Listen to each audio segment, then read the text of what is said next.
Je me présente comme j'ai été invité. Je suis donc le père Christophe Lioni. Je suis prêtre depuis 15 ans. Avant d'être prêtre, j'étais médecin en médecine interne.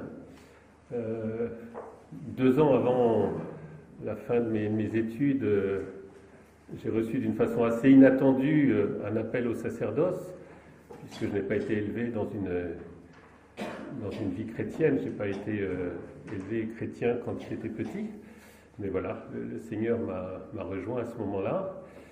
J'ai eu l'occasion de travailler pendant 1 an dans un service de soins palliatifs à la fin de mes études et de consacrer ma thèse à la question des soins palliatifs. C'était dans les années 90, où la question était assez chaude, en tout cas en France, d'avoir ainsi participé à la constitution d'une équipe de soins palliatifs au CHU de Rouen, puisque mon diocèse c'est Rouen, j'étais médecin à Rouen.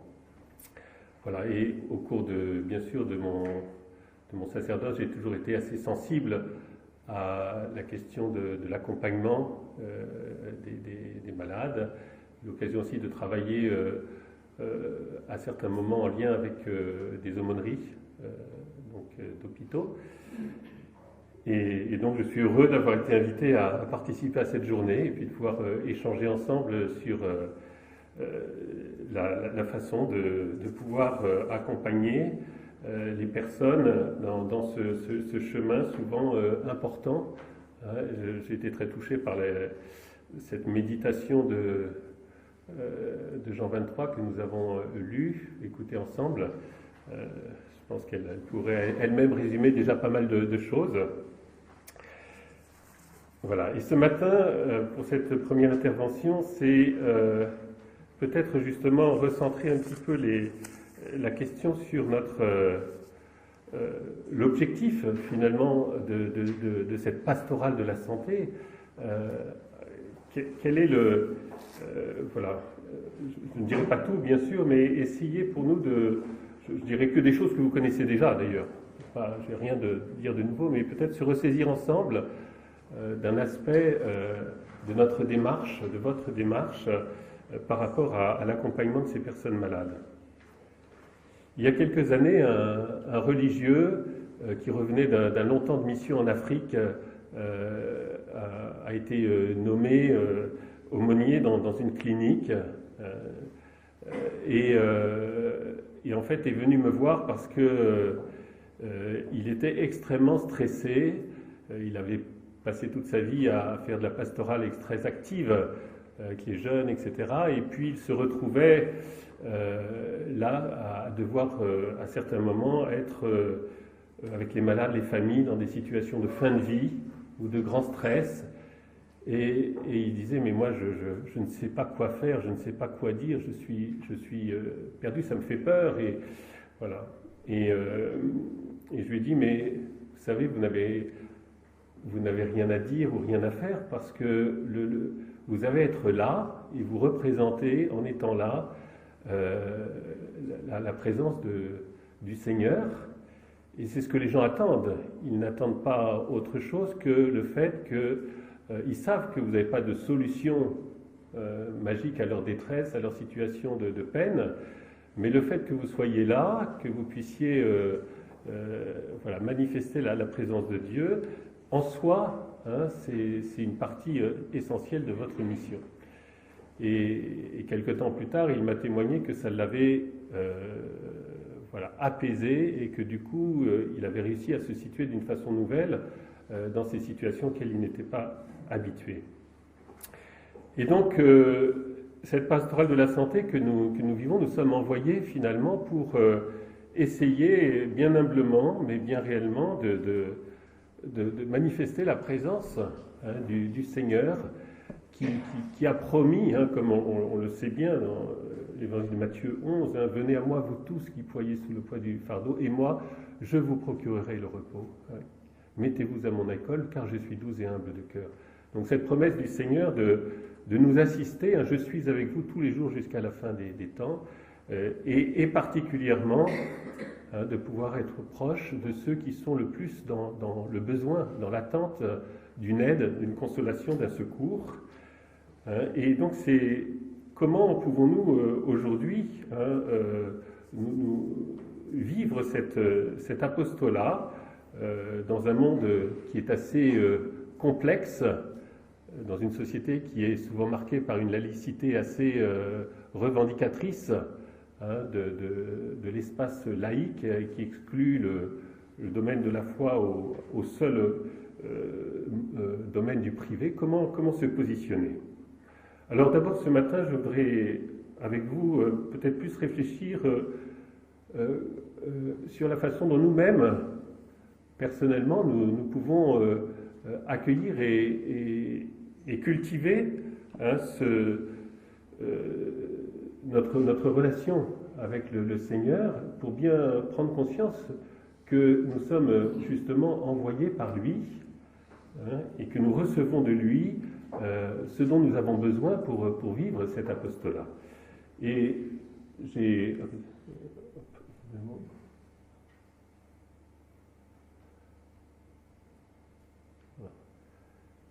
J'ai sous-titré le titre de ce qui pourrait un peu caractériser le propos que je voudrais partager avec vous, c'est aller jusqu'au bout de la rencontre. Aller jusqu'au bout de la rencontre. Comment ne pas s'arrêter en cours de route? Comment dans notre cœur nous avons le désir d'aller jusqu'au bout de la rencontre et comment nous laissons à la personne aussi la possibilité d'aller jusqu'au bout de la rencontre.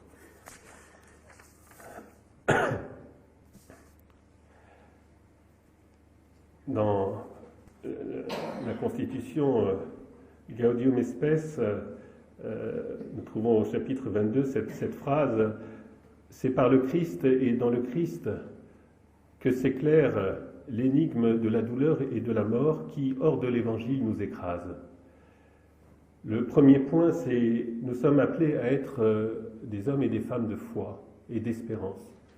Alors là, je dis une banalité, bien sûr, si vous êtes là, c'est parce que vous souhaitez porter cela, mais je crois que c'est important de le redire au commencement de cette rencontre. Voilà, nous devons trouver les moyens, chacun de nous, de toujours nourrir cette foi et cette espérance que nous avons à porter auprès des malades. Dieu ne nous donne pas, disait le pape François dans son encyclique Lumen Fidei, Dieu ne nous donne pas un raisonnement qui explique tout, mais il offre sa réponse sous forme d'une présence qui accompagne, d'une histoire de bien qui s'unit à chaque histoire de souffrance pour ouvrir en elle une trouée de lumière. Nous sommes appelés à être témoins de cette présence, et c'est de cette promesse que le Seigneur a faite d'être présent au milieu de nous. C'est ce qui va finalement animer notre démarche. Et j'aimais bien cette phrase aussi du même pape dans la même encyclique au numéro 56.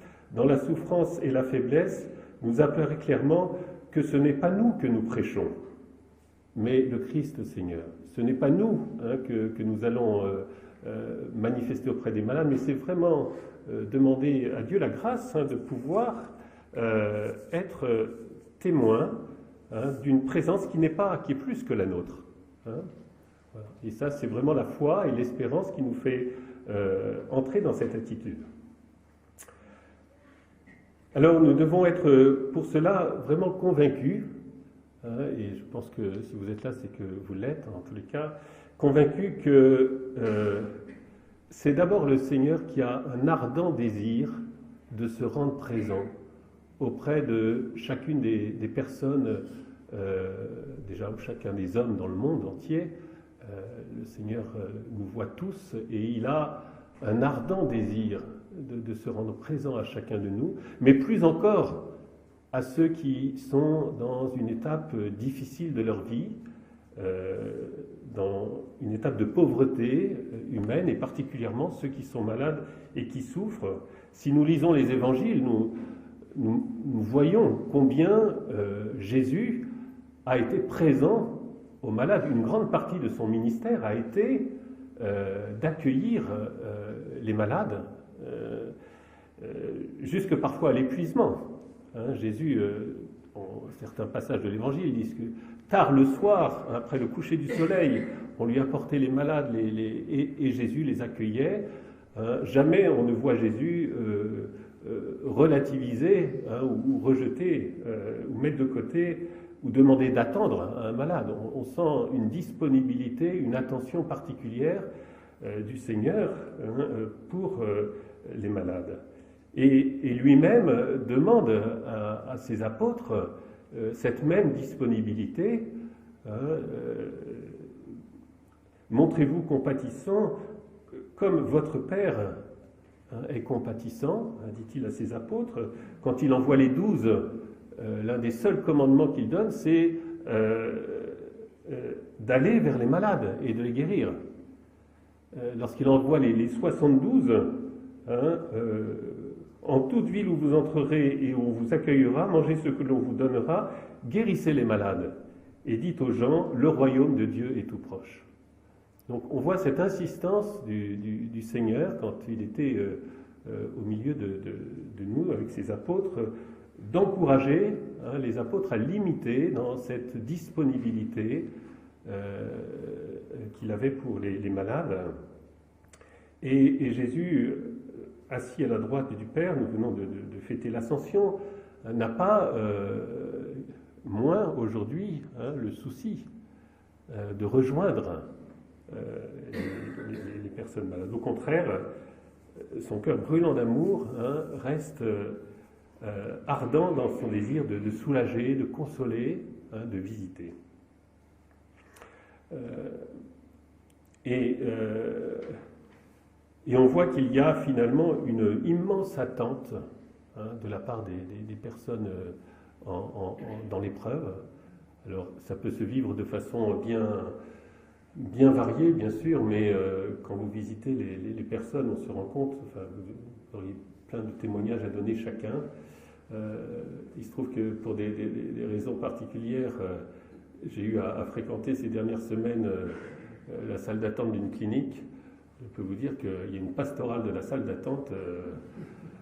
À peine on est rentré dans la salle d'attente, que vous êtes prêtre, ça tombe bien, je veux vous parler, etc., etc.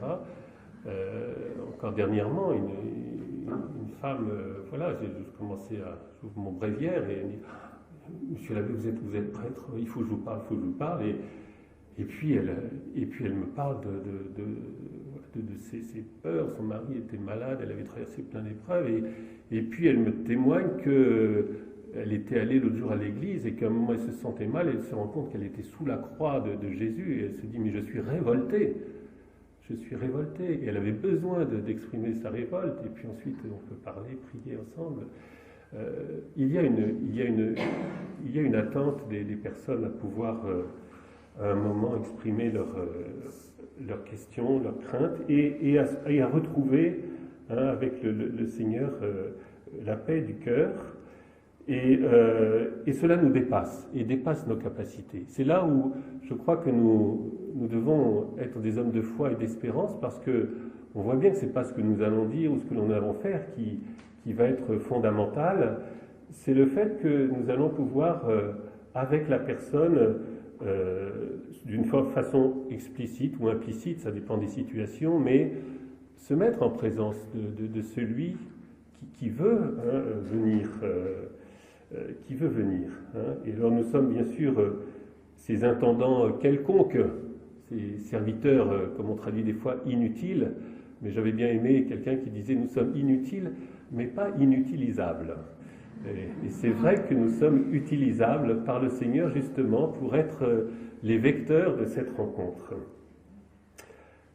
Nous sommes là pour ouvrir la porte, à la fois ouvrir la porte de la chambre, et puis ouvrir la porte des cœurs, permettre au Seigneur d'ouvrir la porte. J'avais toujours été marqué par cette parole je sais pas, certains d'entre vous ont peut-être connu le Père Tardif, qui était un homme, un prêtre qui a vécu, qui est décédé maintenant, mais qui a été qui était un spiritain, un père du Sacré-Cœur, qui était en mission en République dominicaine, et puis qui avait été atteint d'une tuberculose grave. Il avait été rapatrié au Canada. Et puis là, dans l'hôpital, un jour, il y a des jeunes qui entrent dans sa chambre et qui lui disent vous êtes père, mon père, mais est-ce qu'on peut prier pour votre guérison? Et lui, qui était vraiment extrêmement hostile à ce genre de manifestation, voyant l'enthousiasme de ces jeunes, et comme il savait qu'il était prêtre, n'a pas osé dire non. Alors il a dit entrez, mais fermez la porte. Et puis il commente après la porte a été fermée, mais l'Esprit Saint était déjà rentré. Et il a reçu à travers cette guérison une mission d'évangélisation à travers la prière d'intercession pour les malades. Il y a eu un grand rayonnement. Voilà, la porte, il suffit de pas grand-chose parfois pour que la porte soit ouverte et que l'Esprit Saint vienne faire son œuvre, commence à faire son œuvre dans le cœur des malades. Alors, je voudrais, pour avancer un petit peu maintenant, revoir avec vous cette parabole que vous connaissez certainement par cœur, que vous avez sûrement vous-même commenté déjà très, très souvent, qui est la parabole du bon samaritain. J'en ferai pas une étude exhaustive, bien sûr, mais je voudrais, à partir de cette parabole, évoquer quelques points avec vous, en la lisant dans son interprétation la plus classique, qui a été reprise par l'ensemble des pères de l'Église, où forcément ce Samaritain est par excellence la figure du Christ lui-même. Et donc, pour commenter la proximité avec laquelle nous devons considérer chaque personne, Jésus nous donne cette parabole de ce bon Samaritain qui descend de Jérusalem, qui va rencontrer cet homme blessé sur la route. Alors, dans cette parabole, il y a d'abord la figure de cet homme qui est agressé et qui se retrouve à moitié mort, comme le dit la parabole, sur le bord de la route. Et je m'arrête un instant là-dessus parce que nous sommes appelés à rencontrer des personnes qui effectivement connaissent des épreuves de santé, souvent importantes. Et la foi nous conduit à rencontrer non seulement cette énigme de la souffrance et de la mort, la souffrance physique et de la mort, mais aussi une autre énigme qui, elle, est vraiment objet de foi, qui est celle de ce qu'on appelle la mort éternelle. C'est-à-dire que l'enjeu qui se joue pour toute personne en ce monde n'est pas simplement celle de son bien-être et de son confort, comme l'évoquait Jean 23 dans la méditation que nous avons écoutée ensemble, mais aussi celle de son salut, de sa rencontre avec celui qui donne la vie éternelle. Et cela nous invite nous-mêmes à raviver notre propre foi dans cette question fondamentale. Il y a non seulement la souffrance du corps, la souffrance psychologique, il y a aussi la souffrance spirituelle, c'est-à-dire ce lieu où nous sommes appelés chacun à convertir notre vie pour nous laisser aimer par Dieu, consoler par Dieu, mais aussi guérir par Dieu. Et souvent, dans notre société relativiste, cette dimension du salut a été comme anesthésiée.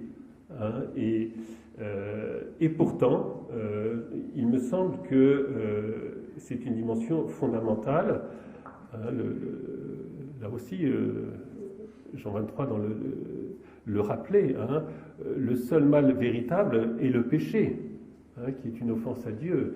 Et ce n'est pas parce qu'une personne va vivre des souffrances, des épreuves importantes, que cette question-là, la question de sa réconciliation avec Dieu, de son chemin de préparation à la vie éternelle, n'est pas présent et ne doit pas être ouvert. Je ne dis pas que tout le monde est prêt à vivre au moment Mais nous, en tant que membres d'une pastorale de santé, nous devons toujours avoir comme l'oreille du cœur attentive à cette soif que tout homme et toute femme, au terme de sa vie ou dans ces moments d'épreuve, cette soif à retrouver la paix et à se réconcilier avec Dieu. Et il y a donc deux façons dont la personne se trouve en état de souffrance. C'est forcément d'abord sa maladie, d'abord son épreuve physique, morale, et c'est aussi ce lieu où elle doit pouvoir aussi certainement, et elle désire certainement pouvoir avancer dans cette réconciliation avec le Seigneur.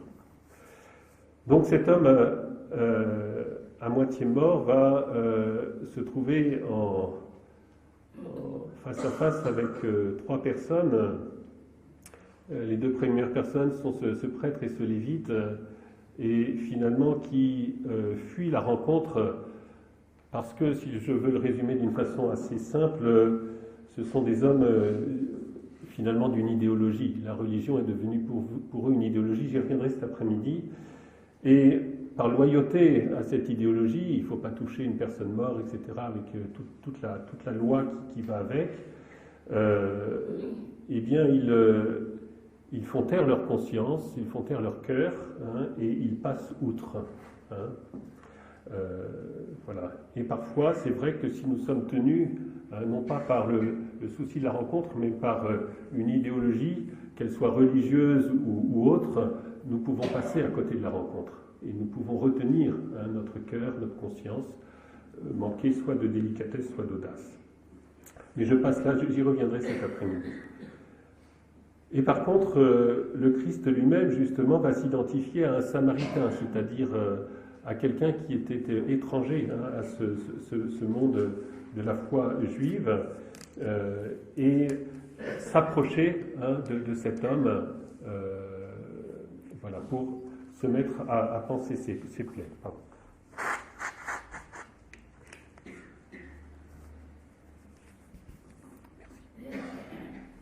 Voilà. Alors, nous devons méditer la compassion du Christ qui se manifeste à travers cette figure du bon samaritain et qui nous manifeste finalement l'amour de Dieu le Père. Comme le Père m'a aimé, moi aussi je vous ai aimé. La figure du bon samaritain, qui est aussi une figure du bon pasteur, une figure du Christ, nous révèle, nous manifeste l'amour de Dieu le Père, créateur notre Créateur, qui a vraiment souci de chacun d'entre nous. Et ce n'est pas l'homme qui invente l'amour, l'amour vient de Dieu. Tout germe d'amour qui lève dans le cœur d'un homme vient de Dieu. Nous ne sommes pas les créateurs de l'amour, nous n'avons pas créé l'amour, nous n'inventons pas l'amour, nous le recevons de Dieu. Et je pense que tant que nous avons encore l'illusion que nous sommes nous-mêmes source d'un amour possible, eh bien nous ne serons pas disponibles à recevoir celui qui a créé l'amour et qui nous a créés à son image. C'est l'amour de Dieu. Notre propre amour, notre propre capacité d'aimer a besoin sans cesse d'être purifié, transformé. Il y a tellement en nous de retour sur nous-mêmes, d'amour propre, de recherche de nous-mêmes, que nous avons sans cesse besoin de recevoir de celui qui est le bon samaritain cette source de l'amour. Alors, comment ce bon samaritain agit-il ? Il est dit, il s'approcha, il pansa les blessures en y versant de l'huile et du vin, puis il le chargea sur sa propre monture et le conduisit dans une auberge et prit soin de lui.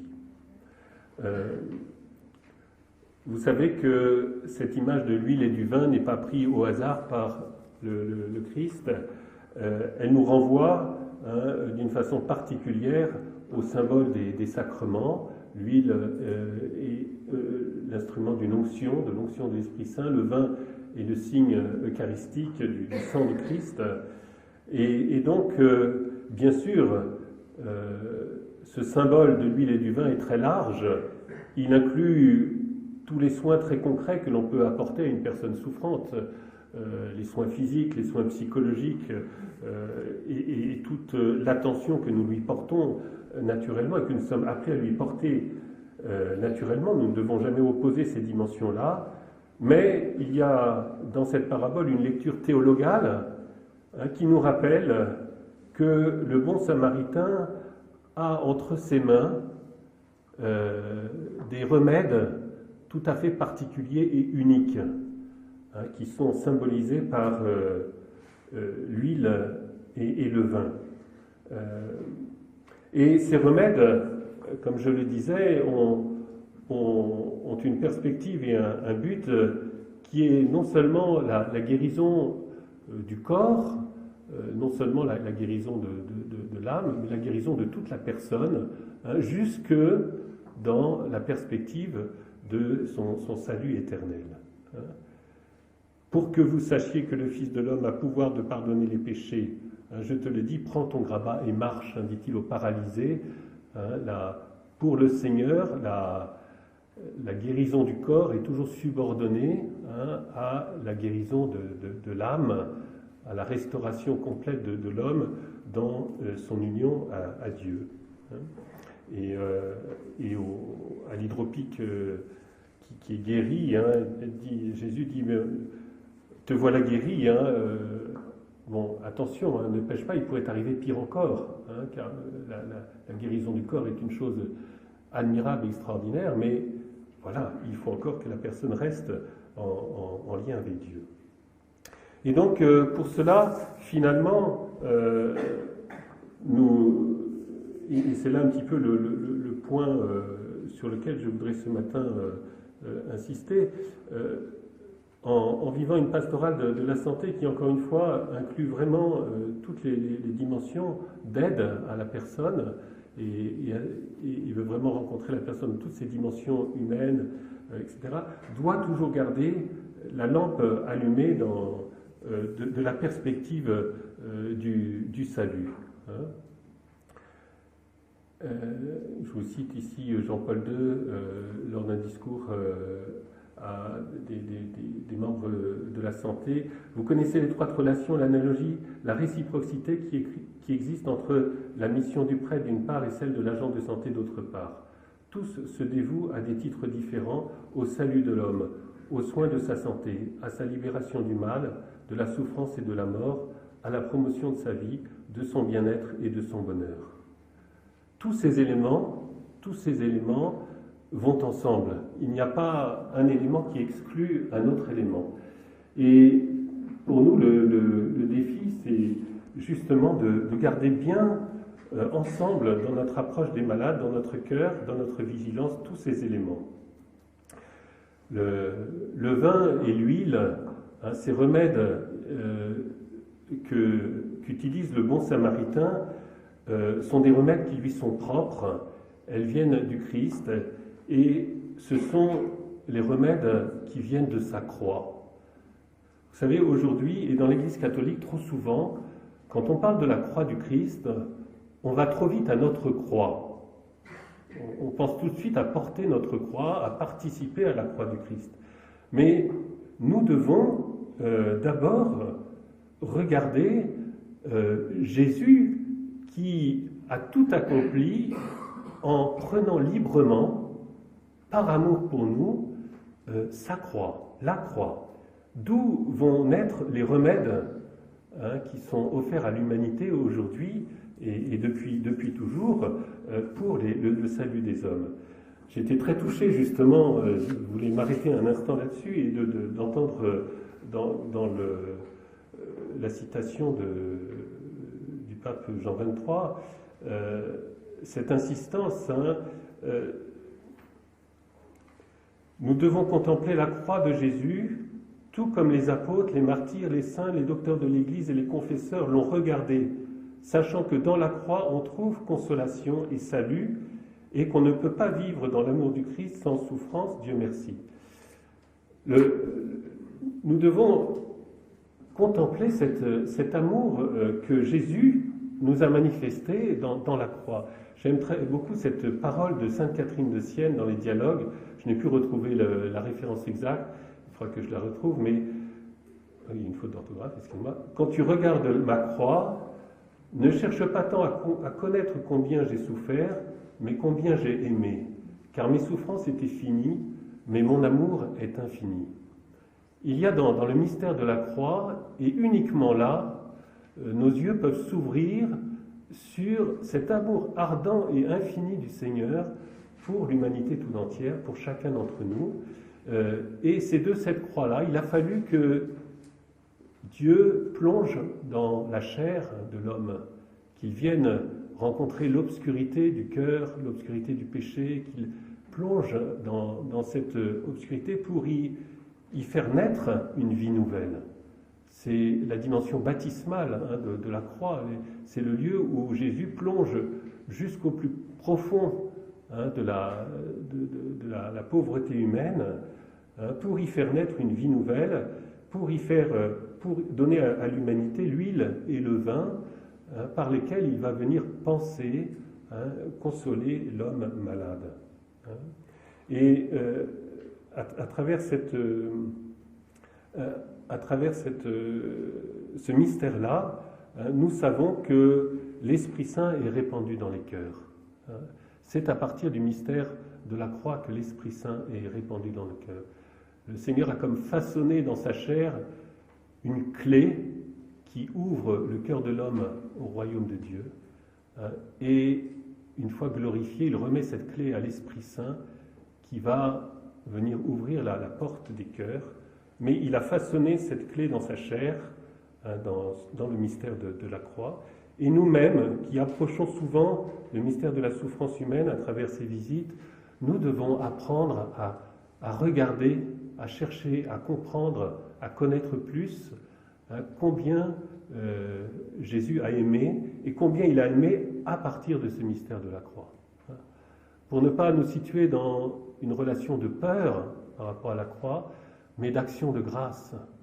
Seigneur Jésus, tu as voulu pour nous, par amour pour nous, porter tout cela.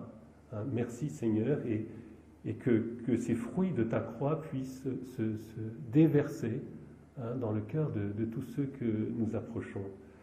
Et nous voyons bien que cela nous dépasse infiniment. Alors, quels sont, en quelques mots, quels sont les fruits principaux de cette croix qui est au cœur du mystère de notre foi? Donc, d'abord, bien sûr, le pardon des péchés. Aujourd'hui, beaucoup relativisent le péché. Alors on dit, bon, de toute façon, Dieu pardonne, c'est pas grave, on y arrivera bien. Mais face à quelqu'un qui souffre, vraiment, ayons à cœur d'être attentif et d'être vigilant à cette dimension. Les personnes ont souvent emmagasiné dans leur vie tant d'épreuves, des fois de conflits, de haine, de choses que ne négligeons pas, si le cœur s'ouvre, à les aider à entrer dans cette démarche de relecture de leur vie qui peut être vraiment salutaire, car il y a un enjeu de vie éternelle, il y a un enjeu de pacification profonde qui se joue vis-à-vis de tous ceux et celles qui pourront remettre à un moment leur cœur entre les mains de la miséricorde divine. Je pourrais vous multiplier les témoignages de personnes qui en fin de vie ont fait ce cap d'ouvrir leur cœur pour se réconcilier. C'est source d'un soulagement énorme. Alors bien sûr, tout le monde n'est pas prêt, etc. Il n'y a pas de forcing à faire, surtout pas, bien sûr. Mais dans notre cœur, une vigilance à susciter cela quand c'est possible. Deuxième fruit de cette croix de Jésus, c'est l'expérience de la présence de Dieu. Voici que je me tiens à la porte et je frappe. Si quelqu'un entend ma voix et ouvre la porte, j'entrerai chez lui pour souper, moi près de lui, lui près de moi. Apocalypse 3, 20. celui qui peut s'ouvrir à la présence du Christ par sa parole, par une expérience particulière, va trouver là un lieu de consolation qu'humainement on ne pourra jamais apporter. Combien de personnes ont exprimé la possibilité de vivre au cœur d'une épreuve terrible, une sorte de paix, de joie qui est inexplicable et qu'aucun d'entre nous ne pourrions donner, qui vient vraiment de la présence de Dieu au milieu de nous. Et lorsque nous permettons à la personne de parler de Dieu, de s'ouvrir à Dieu, lorsque nous pouvons prier avec elle, lorsque nous pouvons des fois même simplement l'écouter, quelque chose se passe. Des fois sans mots, des fois sans mots. Des fois il n'y a même pas de mots qui sont prononcés, mais le Seigneur est là. Et le Seigneur agit au-delà de ce que nous pouvons voir. Mais ce sont les fruits de sa croix, ce sont les fruits de cette huile et de ce vin qui sont appliqués sur le cœur de l'homme par le Seigneur lui-même. Et le dernier fruit du salut, ce sont la guérison du cœur et du corps, sorte, j'en parlais un instant, de paix surnaturelle qui est donnée, de force qui est donnée. On voit certains malades qui reçoivent une sorte de force morale, spirituelle tout à fait étonnante. On voit des guérisons physiques. J'ai vu des guérisons physiques à travers le sacrement des malades, etc. Et puis, mais surtout des guérisons du cœur, et parfois la possibilité des personnes à se réconcilier avec leur vie et à donner des pardons avec des membres des familles, etc.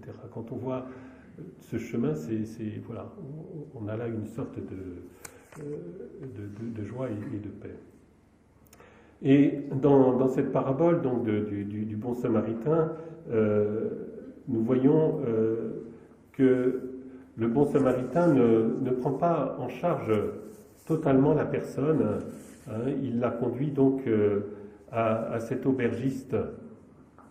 Et en le conduisant à cet aubergiste, il lui dit, il sortit 2 pièces d'argent, il les donna à l'aubergiste en lui disant « Prends soin de lui, tout ce que tu auras dépensé en plus, je te le rendrai quand je repasserai. » L'aubergiste, bien sûr, symbolise l'Église, chacun d'entre nous. Le Seigneur nous envoie pour prolonger les soins qu'il a commencé à donner, pour être ses témoins. Mais ce qui est important de voir, c'est que c'est lui qui nous dit qu'il va payer le prix. C'est lui qui va payer le prix. C'est lui qui va donner l'argent, c'est lui qui va rembourser tout ce qui a été dépensé. C'est une indication pour nous à voir que ce qu'il nous demande, c'est de communiquer ce dont lui a payé le prix sur sa personne. Et donc nous avons une mission particulière en tant qu'intendant à pouvoir proposer aux personnes que nous attendons ce qui vient de lui, le Seigneur, ce qui vient de lui. Voilà. Et nous allons le proposer à travers tout ce que nous sommes. Donc nous sommes des pauvres, comme chacun, mais nous avons aussi nos richesses, nos capacités d'écouter, de prêter attention aux personnes, de prendre du temps gratuit, etc. etc. Tout ça, nous allons pouvoir le vivre avec tout ce que nous sommes, et en même temps, en sachant que ce sont ces deniers à lui, c'est lui qui va payer le prix de tout cela. Alors,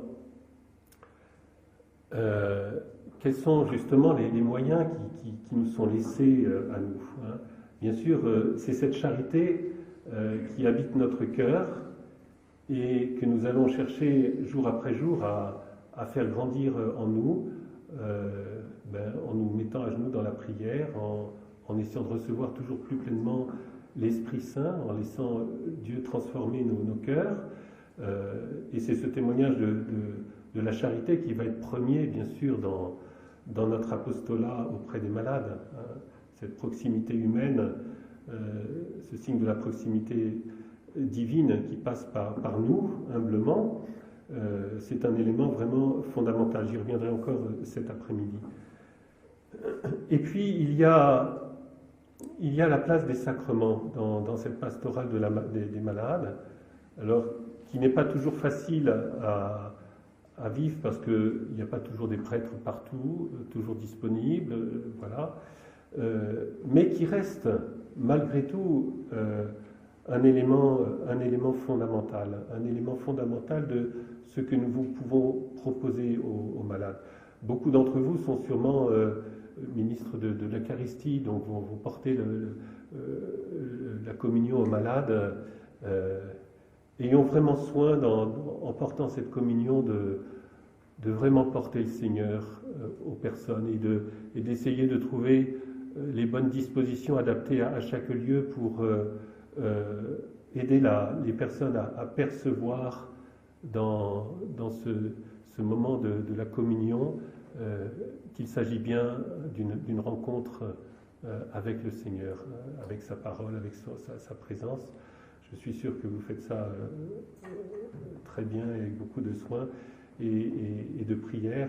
Et c'est tellement, tellement important parce que le Seigneur vient réellement visiter les malades dans son Eucharistie.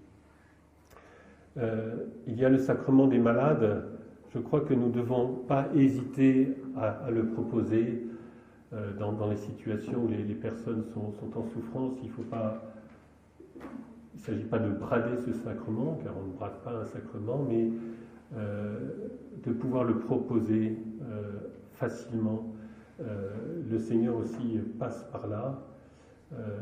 Alors bien sûr, pour un prêtre, quand il visite des malades, c'est plus facile parce qu'il suffit qu'il le propose et il peut le donner quasiment immédiatement. C'est moins facile pour quand il n'y a pas de prêtre sur place. N'empêche, n'y renoncez pas, même si c'est parfois un peu compliqué. Voilà, il se passe des merveilles. Je me souviens encore d'une femme il n'y a pas si longtemps que ça que j'avais visitée. Elle était hospitalisée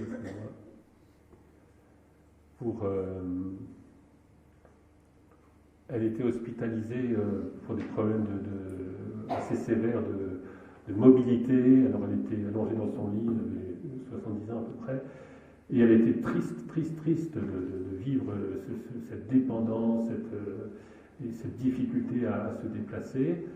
Et puis en discutant un petit peu avec elle, je découvre qu'elle est chrétienne, que du coup elle prie, et puis je lui dis, mais est-ce que vous avez demandé le sacrement des malades? Non, je n'ai pas pensé, etc. Je lui dis, est-ce que vous croyez que Jésus peut venir vous visiter, etc. On discute un petit moment, et puis je la vois très ouverte, donc je lui dis, mais écoutez, voilà, si vous voulez, moi je vous donne ce sacrement. Alors c'était une chambre à plusieurs personnes, donc je ne pouvais pas lui proposer avant le sacrement de la réconciliation, c'était compliqué, donc bon, tant pis, je lui proposais directement le sacrement. Puis voilà, elle reçoit ce sacrement, et puis je continue mes visites, et puis vers la fin de l'après-midi, je la vois debout dans le couloir, en train d'interpeller son petit-fils avec une sorte en disant, ah, tu sais ce qui s'est passé, j'ai reçu aujourd'hui le sacrement des malades, c'est merveilleux, je suis dans la joie, etc. Je ne sais pas ce qui s'était passé dans son cœur, mais en tous les cas, elle avait été vraiment visitée par le Seigneur entre le début de l'après-midi et la fin de l'après-midi. Et souvent, on voit des choses comme ça, voilà, quand les gens sont prêts. Voilà. Alors bien sûr, la parole de Dieu, qui a partagé la parole de Dieu avec les personnes, pouvoir lire avec elles, partager un passage de l'Évangile. Et je voudrais insister sur la prière avec Marie, la puissance d'apaisement de la prière simplement du chapelet. Vous savez, combien de fois j'ai vu des personnes, quand on se met à prier le chapelet avec elles, quand c'est possible, bien sûr, pas toujours possible, mais quand il y a une petite ouverture, je me souviens d'une femme qui était dans une maison de retraite comme ça et qui était totalement agitée, et sa fille ne supportait plus de voir sa mère dans un tel état d'agitation, presque de panique incontrôlable. Et je ne savais pas trop quoi faire moi-même, et je lui ai dit, mais si vous voulez, on peut prier le chapelet ensemble. Et je ne savais pas trop où elle en était au niveau de la foi, mais je proposais ça. Elle m'a dit, ben, si vous voulez, et on s'est mis à prier le chapelet.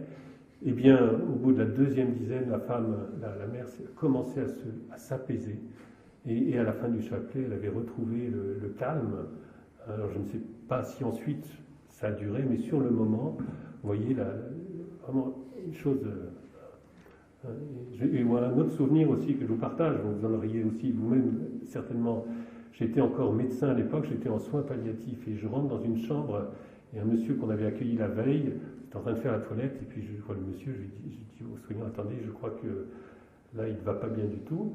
Donc on arrête la toilette, et puis le monsieur effectivement allait très mal.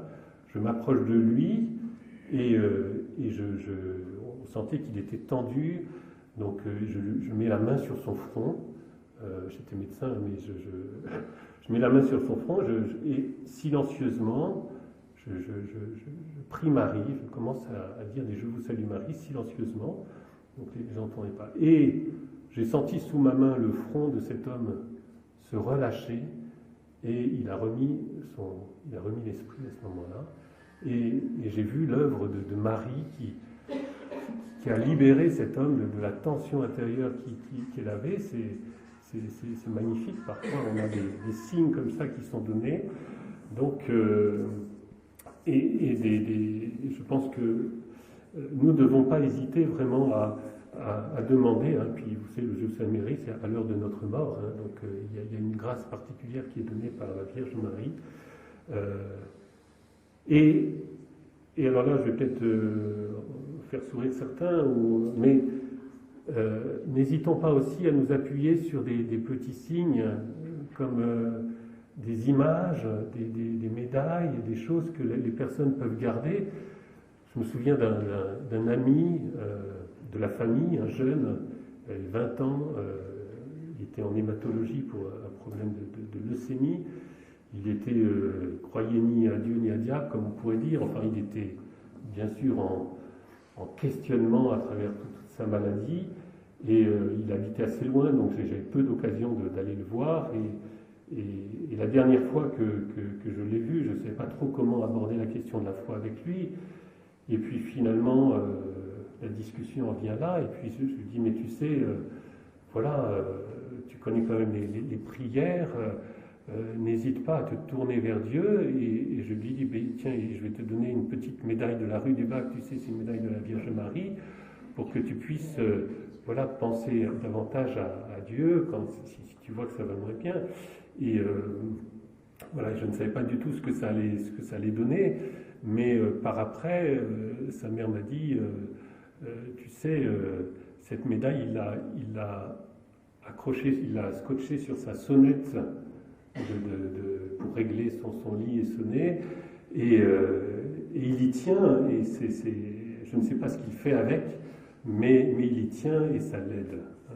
Et donc des fois, des petits signes comme ça permettent à des personnes de se raccrocher. Hein. Et bien sûr, c'est une forme particulière, c'est la prière, c'est notre prière, c'est la prière d'intercession. Vous avez là aussi certainement vu la puissance de la prière, très simple, hein, mais qui agit vraiment et qui aide les personnes à retrouver la paix ou à avancer dans leur vie. Donc, je vais terminer ici mon intervention. Le message que je voulais évoquer ce matin, c'est que nous devons garder au cœur, avant de l'avoir à la bouche ou d'une autre façon, mais au cœur, nous devons garder cette perspective que nous sommes envoyés comme témoins d'un salut, de quelque chose qui est donné par Dieu à travers le Christ pour tous les hommes. Et nous devons vraiment avoir à cœur, quelle que soit la personne, qu'elle soit croyante, pas croyante, quelles que soient ses origines, quelles que soient ses convictions, avoir à cœur de toujours garder cette perspective. elle est aimée de Dieu pour un salut éternel. Et chaque fois qu'une personne pourra rencontrer le Christ, chaque fois qu'elle pourra ouvrir une petite parcelle de son cœur, chaque fois qu'une démarche pourra être faite, nous l'aiderons, nous pourrons l'aider à avancer sur son chemin. Cela nous demande à nous-mêmes, je crois, en tant que un enracinement, une vie de prière importante. Je terminerai par deux paroles de Mère Teresa, que nous aimons tous, je pense. Vous avez reçu l'amour, vous avez reçu la plus grande richesse qui puisse exister. Ne craignez pas de la partager. Et où trouver la force d'avoir le cœur ouvert à l'exemple de Jésus? Dans l'Eucharistie, sacrement de l'amour. Recevez le Christ dans l'hostie et porte-le en hâte aux autres à l'exemple de Marie. Voilà, notre appel nous-mêmes à nous ressourcer dans la prière, dans l'Eucharistie. Et cet autre témoignage de Mère Teresa, nous avons des journées écrasantes à vivre avec les pauvres. Notre temps est pris par eux. Mais depuis que dans la congrégation, nous avons l'adoration du Saint-Sacrement tous les jours, tout a changé. Notre amour pour Jésus est plus intime. Notre amour entre sœurs est plus attentif. Notre amour pour les pauvres est plus compatissant. Voilà, notre premier devoir, je crois, c'est de pouvoir nous ressourcer les uns les autres, que ce soit dans l'adoration du Saint-Sacrement ou dans d'autres formes de prière, bien sûr, mais toujours aller à la source. La pastorale de la santé est humainement difficile. Elle demande beaucoup de force intérieure, souvent, et elle peut fatiguer aussi. Et nous avons vraiment besoin de nous ressourcer pour pouvoir apporter le Seigneur aux malades.